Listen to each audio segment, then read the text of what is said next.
so we have opened up the Geneverse Home Pro 2, and this is the power station. And it's kind of heavy. It's about 60 pounds, would you say, Asher? Yeah. About 60 pounds. It doesn't have wheels, so you have to pick it up on the side. So it's manageable. It's not anything that, like I couldn't do by myself. Wheels would have been nice, but it's sturdy. It seems to be well made. And here's the front. So you have 3 outlets, and then you have 2 USBs, and then it says AC. I'm not sure what that is. That's alternating current. Alternating current, okay. And DC. Direct current. There you go. Fortunately, Asher is here, and he is far more tech savvy than I am. He's gonna finish setting this up, and we're gonna come back and give you more details. Our thought process is that while we are in the process of getting this tiny up to snuff, so to speak, getting it where it is actually operational. Right now, it does not have any utilities going to it, so it's going to need electrical, it's going to need sewage, and it's also going to need water. We just got it set up on blocks and tied down so that it's not going to move or go anywhere. We get storms here sometimes, really strong winds, so it was important that it's sturdy. And as you can see, there's a lot of rotten wood around it. It looked a lot better online when I purchased it than it did in person, but it's a good shell, definitely a good start to what's going to be a really functional space. But in the meantime, we need some power. So this Geneverse is coming in right on time to be able to provide that power. So let's show you the panels that go along with it. So here's one of the panels. It comes all nicely protected in this zip cover. And so Asher's gonna go grab the other panel, and we'll get it all set up completely so you can get an idea of the size and everything. And then we're gonna charge it and put it to work and give you our honest assessment of the Geneverse Home Pro 2. Hey y'all, it's Pharmacy. I had to delete the audio because the wind sound was just really loud and I didn't want y'all to have to deal with that. But essentially, Asher was saying that it just makes such good use of free energy that it's giving him power and mobility and a sense of autonomy because he's still able to use the space and have some privacy and have power. So it's just really good use of solar energy. And we've got some work to do on it, and it's not connected to the utilities yet. That's part of what we have to do. But this has been providing him with some power so he can go over there and do things that he needs to do, or just have a private space to work on his computer. He also usually goes over there for his classwork, his coursework, as he's in school as well. So that's what we have primarily been using it for so far. Honest opinion. All right. You have not been paid or endorsed. There will be no negative consequence about being upfront. Worst that'll happen is they'll be like, we don't want to work with you anymore, Pharmacy. I'll be like, it is what it is, because my boy gonna be honest. Do you consider this to be a good investment? Yeah. It's not perfect, and I didn't expect it. But the way it came, like straight out the box, basically exceeded my expectations.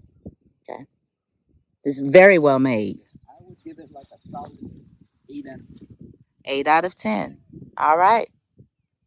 All right. Well, as our chief IT officer, farm operations lead. Whatever else happens to be. Whatever else we need. Y'all heard it. Solid 8 out of 10. And I agree with that. I agree with that. This is our first solar systems power station, solar power station. So we don't have tremendous amounts of experience with these kind of systems. But for a first time system, definitely we definitely can say this is a good investment. So hopefully I'll have a coupon code or a discount code or something in the description box to save y'all a few coins. The AC, and then I'm going to plug in the lamp, and bam, we have power. So awesome. So this will allow him to have power over here as we begin working on getting this space operable. It's a lot of little things that we need to do. And so we're going to need some power. And now we have it. And what I really love about it is it's so easy for a non-tech person like me. I need something that is not super complicated, that I don't have to do a lot to connect when I'm by myself, and I need to be able to use the power station. So I really, really like that. Again, the only thing I would improve would be to put some wheels on it or something to make it easier to transport, but that alone is not enough reason for me to not love this whole system. So there's Clifford, y'all, living her best absolute life. Let me show y'all a few little things I have over here at the arbor. One, some surprise sunflowers are growing. These are sunflowers. Right there, right there, right there. From the bird feeder. So that's exciting. And let's see what else. I have a gourd that is growing up it's just now start trellising a little bit. So excited about that. Okay, let me give you some camera time, girl, because you are a ham. You gonna say hi to the people? You gonna say hi? You gonna say hi? No? She's actually pretty vocal. She's being quiet right now. Right here, I have some purple sage. This is my first time growing purple sage. I'm really excited about it. I have a random lemon balm that looks like. Let me see. Oh, no. This is licorice mint. This is anise hyssop. Interesting that it chose. Yep. Oh, okay. Must have been in the soil that we used, because I did recycle some soil for this one. So far so good. It's doing really well. I decided to do it in a container because I wish I could have caught all of that on camera. You're embarrassed a little bit. I'm not editing it out either. Okay, play it off. It likes well draining soil. It likes moisture, but it does not like to have wet feet, or just to constantly be in wet soil. So it needs to drain pretty well. So I felt it would be better to put it in a pot, and then that way I can take it into the greenhouse over the winter, because I really want to overwinter more things in pots. So that's one of my initiatives or goals, I guess you could say. My alums finally lost their purple. I love those flowers so much. They last forever, like weeks and weeks. You have these beautiful blooms. The calendula did not like where we planted them last year, and they just decided to really come on strong this year in this box. So I can see myself eventually just making this all calendula or building another box, which is probably what we'll do. Expand this, which will be real easy. We just used cedar wood. So this is cedar. Did we rub this down? I think we rubbed it down, yeah, the first year, but it's been here for almost 5 years. And it's solid. It's solid wood. So definitely more expensive on the front end, but you get your money back. Look, I disturbed some ants. I'll have to come over here and put some DE here. Just part of life, right? But yeah, so as I'm talking this through, that's exactly what I'm going to do. I'm just going to put another box here, and I'll just do like all calendula right here. If it likes it here, I mean, or I'll figure it out. But I am going to put another box here because it's very, very easy for us to expand that. In the tires, I actually have some wildflowers. Nothing has really come up yet. Well, let me take that back. Something's coming up. This looks like it could be really promising. I don't know. It's hard to tell because when it's baby plants, they all look alike. Like this could be a baby hibiscus. This could be a baby butterfly pea. It could be a baby something else. And I did use recycled soil in here. I need to add some more to this one. Yeah, this is where I put soil from other potting efforts, old soil, etc. I just put it in these tires or in one of the containers of the plants that I'm not necessarily growing to include in our products or to sell. So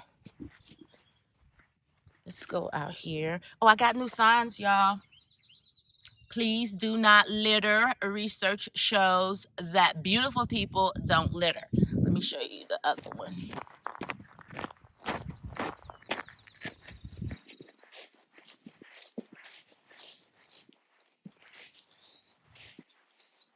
It's got this plant here. I've got to find another spot for it. But please do not litter. If you do, you are ugly. Yes. Fully believe it. All right, let's go out here to the garden.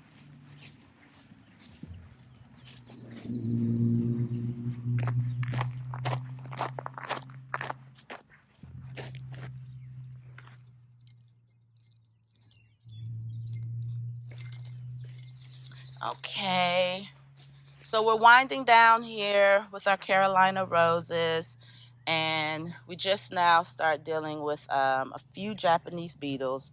Definitely not as bad as it could be, for sure. Bees absolutely love these, but I can tell that we've pretty much have wound down for the season, because these would be covered in blooms, absolutely covered. And as you can see, there's only a few that opened. So it produced very, very well for us. I have something really exciting. Oh, this is the Carolina rose. It is a native rose to this area, and we are increasing the number of native plants we have here, as well as perennials. Perennials just make life easier as far as I'm concerned. This is our lemongrass, finally doing its thing. Oh, down there, you see that right there? That's some more Carolina rose bushes, and one of them actually tried to bloom with his little self. I'm like, if you don't stop being fast. Got some borage right here. I've got a few stevia. And all of these rocks are rocks that we find out here. Right here is Splanthus. I'm actually going to harvest these flowers today. And this is known as the toothache plant, electric button. It is the plant that me and my bestie had in Vegas, and it took us by surprise, to say the least. I'll try to insert that video. Chew the flower.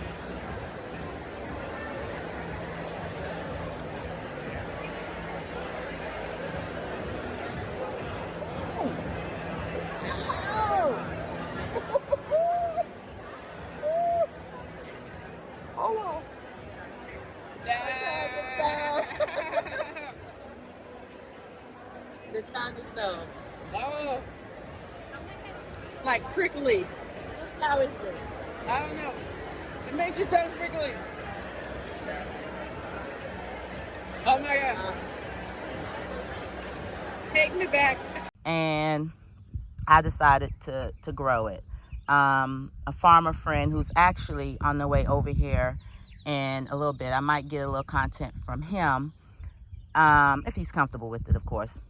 But he hit me up and was like, hey, I saw your video on social media and saw that y'all tried this, and do you want some plants? I got some. I'm like, what? Are you serious? You need to get in here and do some weeding, obviously. But they're happy. They're so happy.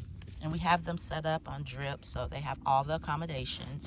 And then I'm gonna scoot over here, and we've got some Chinese skullcap coming in strong, and tons of weeds.